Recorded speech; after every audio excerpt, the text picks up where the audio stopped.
Hi guys, I'm Jan from LanguageFeeling.com, and today we're talking about German articles, a topic that many learners of German have found difficult and will always find difficult unless they find a strategy to make it easy. One such strategy I will show you right now.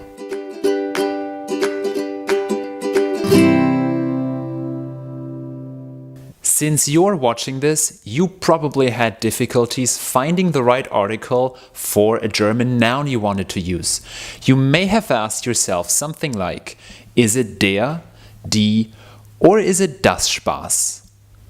And you really couldn't figure it out because you were looking at the two as separable parts. In reality though, you can't have one without the other. They are inseparable. In fact, they're the smallest inseparable unit here, and I strongly recommend you learn them as such. Now you're asking, how do you do that? How do you find the correct article without trying to find out what the correct article is in the first place? The answer is, you do it just like the native speakers do it. You learn everything in a context. Let me give you an example. Morgen scheint die Sonne den ganzen Tag lang.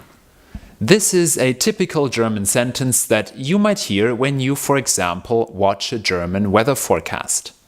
Now, the fact of the matter is that the weatherman or woman doesn't really care if it's der, die, or das Sonne. He or she doesn't see those two elements as separable parts, which means they just use it correctly. How can you reach the same proficiency level as a German native speaker when it comes to using the articles or any other grammatical element? Start out by decoding your language. How this works, you'll see right here. Morgen scheint die Sonne den ganzen Tag lang. Now, decoding means that you literally translate the material that you have in German. Now, when you decode the article, in this case die, which is a feminine article, you don't write the in English because the doesn't tell you anything about the gender of the article.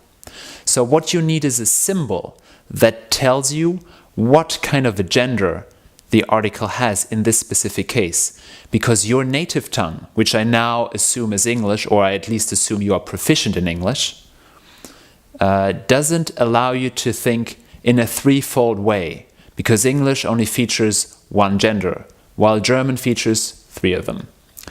So I propose that you, for example, draw a little picture, a little sign, a little symbol to make it clear to your brain that in this case the article is feminine. I like to use the international sign for female, right? The circle with a cross down below. For the male article, you could equally use the international sign for male, right? The circle with the arrow that goes up to northeast. And for neutral, well, get creative. You could, for example, use a combination of them, a circle with both symbols, the top and the bottom, to tell you that in this case, German uses a neutral article. If you have any further questions about what decoding really is, what stands behind the concept, why it works so well with the brain, check out our How It Works site on our website LanguageFeeling.com. Check it out, the link is right down below. Thanks for watching, I'll see you next time.